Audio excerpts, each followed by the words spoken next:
Did you see what XQC said about Mizcave when he reacted to Hassan's reaction video about Sniper Wolf's tweet about Ludwig's video on Asmongold's short and how World of Warcraft is, kind of stupid, I guess, or something? I didn't really actually listen to the original point. I gotta make a green screen reaction TikTok about this and not say a single word. I'm just gonna stare blankly into the camera while I play someone else's video. Hey guys, welcome back to Scrolling Reddit, and today we're gonna scroll Reddit and look at things other people made. Let's just jump into it. Did you see the new drama? You gotta watch this new TikTok reaction. Oh my god, spill the tea! I got a tweet about this. Shut up! Shut up! Oh my god! Oh, I can feel my brains leaking out of my ears.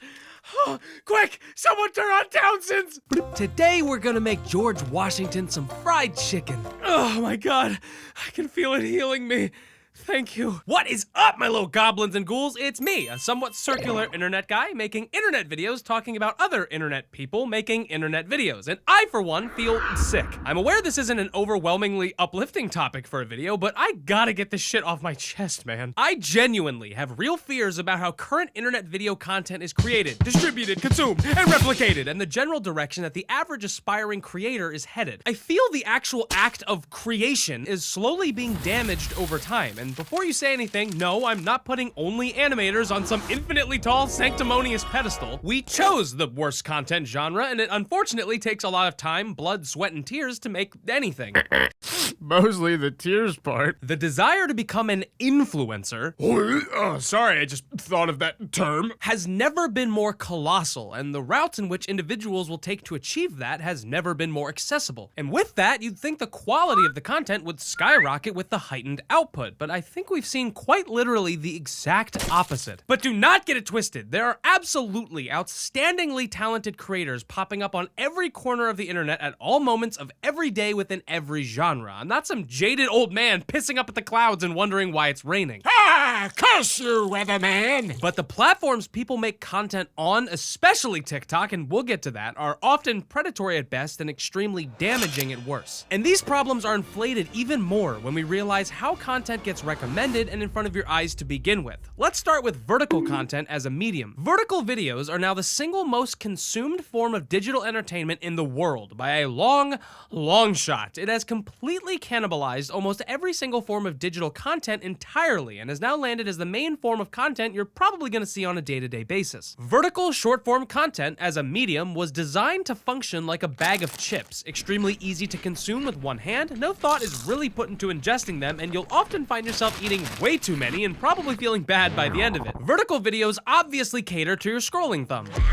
Give me a break, please! You can swipe through hundreds, if not thousands of videos extremely fast, but this also created an awkward tall aspect ratio, which, by the way, after so many reposts, can make the most horrible watching experience ever fucking created. These videos are also meant to be short, usually between 15 to 60 seconds. Even though some of the vertical content apps are trying to move away from this rule, we still see that the majority of the content remains in this zone. All in all, this form of content is meant to beam thousands of videos a day into your little brain holes, which by design will more than likely mostly consist of low quality, low effort videos that you'll forget about extremely fast. And that's sadly understandable. Honest question, why would you spend a ton of time making one of these videos if it's probably gonna get scrolled past or even watched entirely, forgotten about, and buried under 500 other videos in that same hour? Answer is, you don't. That's the name of the game. Sure, there are some incredibly talented creators making high concept, high effort content on these platforms, and I'll link some of my favorites in the description, and I myself try my hardest to make sure everything I make is high quality, funny, and worth watching, but that's incredibly rare on these platforms. Now, of course, I'm not some prude that thinks only the most amazing content should exist on the platform.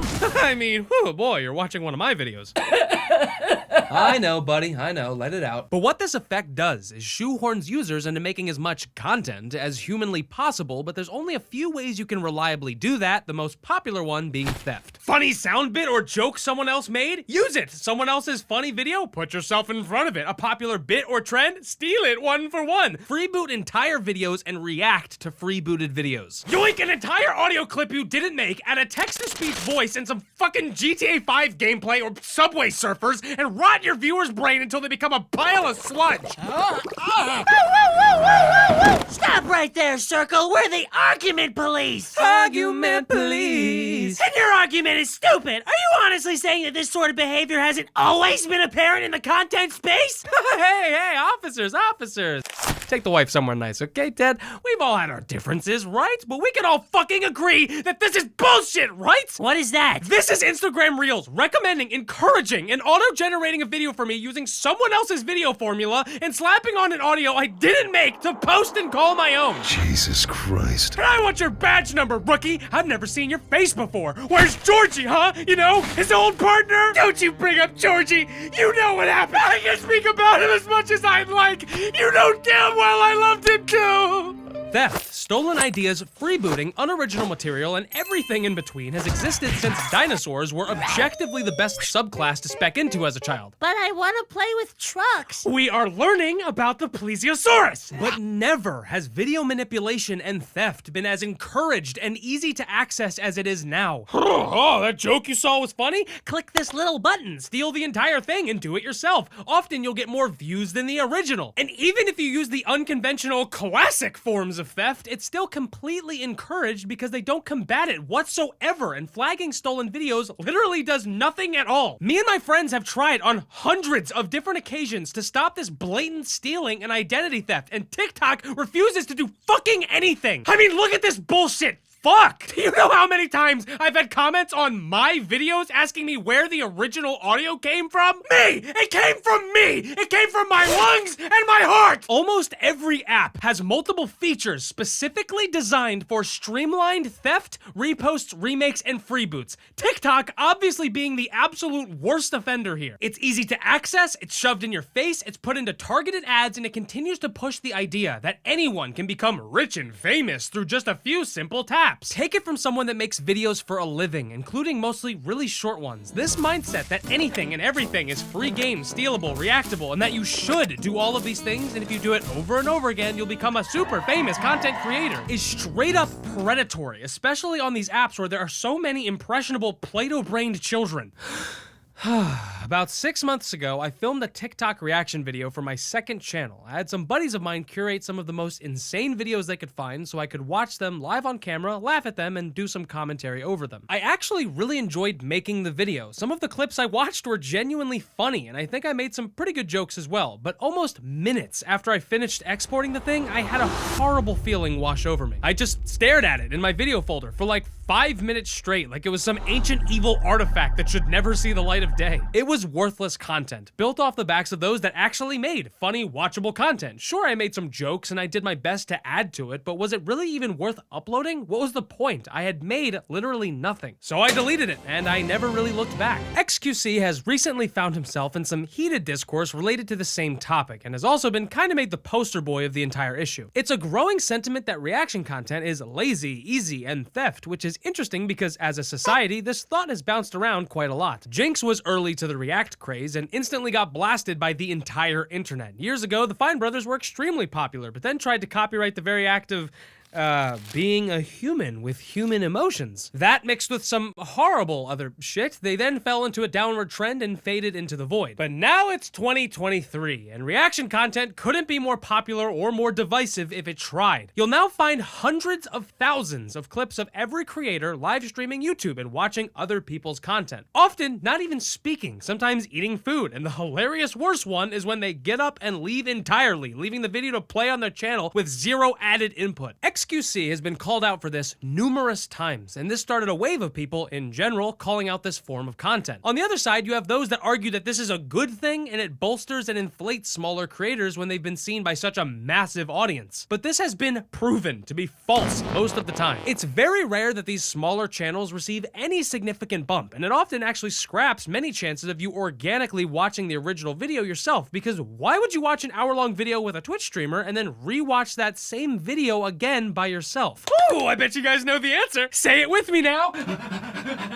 You won't! don't! Now, of course, XQC isn't the problem. No single person is the issue. It's a multi-headed hydra. Sniper Wolf probably being the biggest and most fucking annoying head of them all. Her content is genuinely the most deplorable, shameful, most embarrassingly vile, blatant theft on YouTube. She will fully steal popular videos, crop out the watermark, not give credit, and then often steal the top comments from that video and call it her joke. She hit it with a Hadouken. The powers of my theft are infinite! It's gotten so bad that Jax Films has created a parody channel where he does Sniper Wolf bingo streams and predicts what she'll say because her disgusting theft content is so formulaic and predictable. This is Sofo Antonio shit on steroids, people! Come on! Why have we fallen so low? Data breaches, extremely predatory algorithms, hashtags and trends that prey on negative emotions, attention span killing frameworks, and some of the worst misinformation, and the NPC fetish trend put aside for a moment, TikTok and many of its wannabe clones has permanently changed the landscape of content creation. But let's slow it down, let's take it back a few steps and throw it back as well.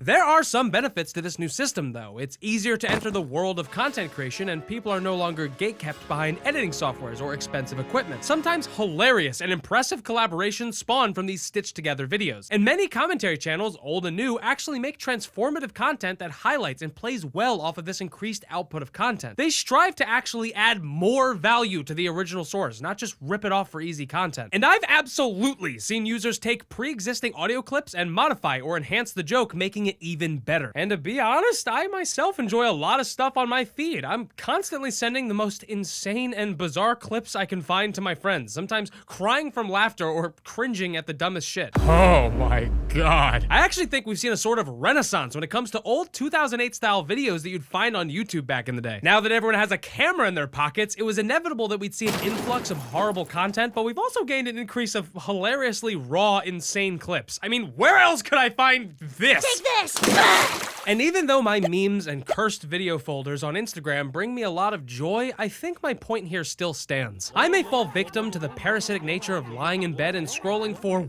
way too long, but I still don't think this new world of content creation is necessarily a better one. We used to kind of have two separate digital hubs for everything, one being social media, where you could say or post literally anything, and it kind of didn't matter, and most of it wasn't worth reading, but it wasn't really meant to be. Then you had content creation platforms like YouTube or Twitch, just to name a few, where at least the elevator pitch was to at least strive to make content that's worth watching.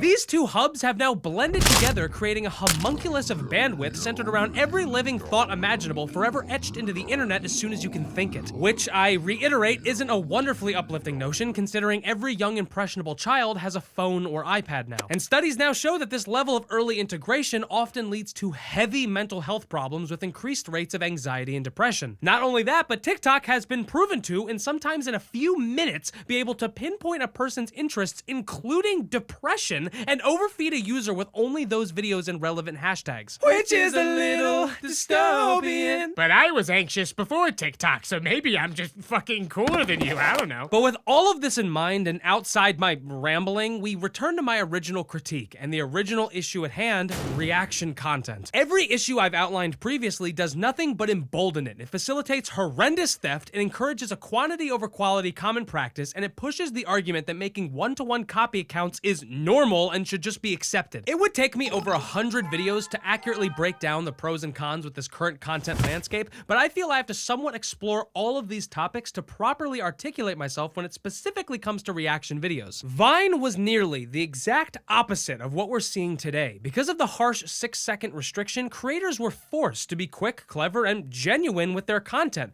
That paired with a simple UI and barely any content creation features, we really did have an influx of people at least trying their hardest to be as creative as possible. Necessity is the mother of invention, and the road less traveled is usually a bumpier one. Oh, what the fuck is that thing? Oh, hey, people don't really come by here that often. But I promise, if you want to make stuff, it'll always be far more fulfilling, even if you don't see the stupid number go up, which frequently is artificially inflated on these apps anyway. Now I'd like you guys just to try a little exercise exercise for me. Scroll your feed for 10 minutes and really take note of how many things you see that are 100% originally created and get back to me with the results. Next, if you make content on any platform, challenge yourself to make something totally original. It can be super simple. Just make it yourself. Don't steal an audio clip or a joke or an easy trend, someone else's video and add fucking Family Guy clips to it. Make something with your own damn hands and be proud of it. In short, I hate reaction videos. I hate the current lazy reaction culture so much it drives me freaking crazy. But maybe the entirety of my anger stems just from that fucking annoying TikTok voice. This is Somi when I steal Circletoon's videos.